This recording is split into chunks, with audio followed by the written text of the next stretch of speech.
মেদিনীপুর প্রথিতযশা এবং পুরানো ব্যায়ামাগার হিসেবে পরিচিত মেদিনীপুর মহারুদ্র ব্যায়ামাগার। এই ব্যায়ামাগারে অনুষ্ঠিত হতে চলেছে ৭৫তম প্রতিষ্ঠা বার্ষিকী। সেই প্রতিষ্ঠা দিবস হিসেবে হতে চলেছে ন্যাশনাল পাওয়ার লিফটিং চ্যাম্পিয়নশিপ ২০২৪, যেখানে বিভিন্ন রাজ্যের প্রায় ২০০ জন এই প্রতিযোগিতায় অংশগ্রহণ করবে। এরই সঙ্গে থাকবে বিভিন্ন ধরনের সাংস্কৃতিক ও সমাজ সেবামূলক অনুষ্ঠান, থাকছে রক্তদান শিবির, স্বাস্থ্য পরীক্ষা সহ একাধিক অনুষ্ঠান। এই প্রতিষ্ঠা দিবসের প্রাক্কালে উৎসব কমিটি গঠন ও প্রস্তুতি সভা নিয়ে এক সাংবাদিক বৈঠক হলো এদিন ক্লাবে। সেই বৈঠকে মহারুদ্র ক্লাবে উপস্থিত হয়েছিলেন সভাপতি মলয় কুমার রথ, সম্পাদক সৌম্য সরকার। এছাড়াও এই সাংবাদিক বৈঠকে ছিলেন অর্জুন কুণ্ডু, সুমন্ত মাইতি, মদন সিং, সঞ্জিত দাস প্রমুখ। এদিন সেই বৈঠকের মাধ্যমে যাবতীয় তথ্য তুলে ধরলেন ক্লাব সভাপতি। এছাড়াও সম্প্রতি ১৩ই জানুয়ারি আয়োজিত গ্রেটার কলকাতা স্টেট চ্যাম্পিয়নশিপে এই মহারুদ্র ক্লাবের প্রতিযোগীরা অংশগ্রহণ করে রানার্স হয়েছে। সেই সঙ্গে তাদের ঝুলিতে ৪টে গোল্ড, ২টে সিলভার, ১টি ব্রোঞ্জ এসেছে।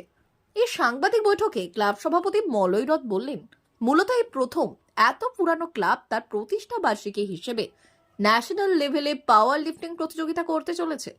এরই সঙ্গে থাকছে নানা ধরনের সাংস্কৃতিক অনুষ্ঠান ও সমাজ সেবামূলক অনুষ্ঠান। আমরা চাই মানুষের পাশে দাঁড়াতে, মানুষের সেবায় নিজেদের নিয়োজিত করতে। এখানে মহারুদ্র ব্যায়ামাগারের কমিটি, উপদেষ্টা মণ্ডলীর সদস্য এবং ক্লাবের অন্যান্য সদস্যদের নিয়ে আমরা এখানে একটি সভার আয়োজন করেছিলাম।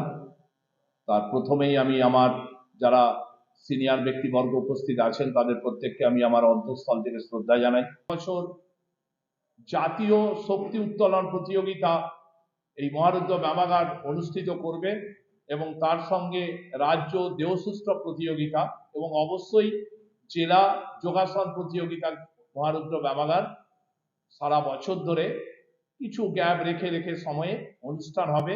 তার সঙ্গে আমাদের ব্লাড ডোনেট ক্যাম্প, আমাদের পরিকল্পনা আছে মার্চের ২৮, ২৯, ৩০ হবে জাতীয় শক্তি উত্তোলন প্রতিযোগিতা এবং পুজোর আগে, ডেটটা এখনো ঠিক হয়নি, তবে মোটামুটি আমরা জানিয়ে রাখছি পুজোর আগে আমরা রাজ্য দেহসুস্থ প্রতিযোগিতা করব এবং জেলা প্রতিযোগিতা হবে ২৫ সালের জানুয়ারি মাসে। এই হচ্ছে আমাদের ২৫ সালের ফেব্রুয়ারি মার্চ অবধি আমাদের এই এক বছরের পূর্তি অনুষ্ঠানটি চলবে। আমরা যোগাসন, জেলা যোগাসনের প্রতিযোগিতার মাধ্যমে আমরা এই বর্ষপূর্তি শেষ করব। D news, Medinipur.